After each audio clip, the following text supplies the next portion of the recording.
मी रत्ना अशोक वाघ पाटील, मी लोहगाव येथे राहते व कमलेश अधिकारी व गौरी अधिकारी माझी फसवणूक केली. अंधश्रद्धा दाखवून मला त्यांनी मला ते माझ्या राहत्या घरी आले आणि उज्जैनमध्ये 2 वेळा घेऊन गेले. नाशिकमध्ये 2-3 वेळा बोलवलं. जेजुरीमध्ये घेऊन गेले व कलकत्त्यालाही घेऊन गेले आणि आघोरी पूजा करून मला तसं फसवून आणि यांनी मला 3,90,000चा गंडा घातला आहे व मी अंधश्रद्धा निर्मूलनमध्ये नंदिनी जाधव ताई यांच्याकडे जाऊन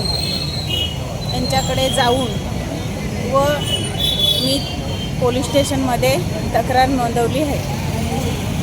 मी नंदिनी जाधव, महाराष्ट्र अंधश्रद्धा निर्मूलन समितीची कार्यकर्ती आहे. आज आम्ही लोहगावमध्ये आहे.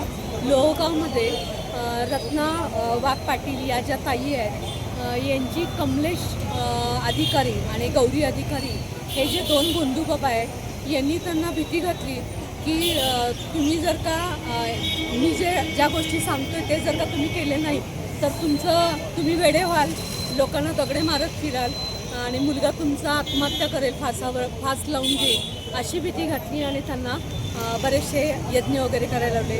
त्यासाठी त्यांना घरी पूजा केली त्यांनी लोहगावमध्ये. परत उज्जैनला 2 वेळेला घेऊन गेले.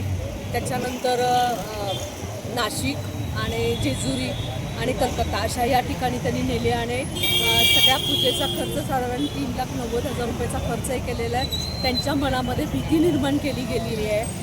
उज्जैनला गेल्यानंतर त्यांनी स्मशानभूमीमध्ये 12 ते 3पर्यंत रात्रीचे अघोरी पूजा करत होते.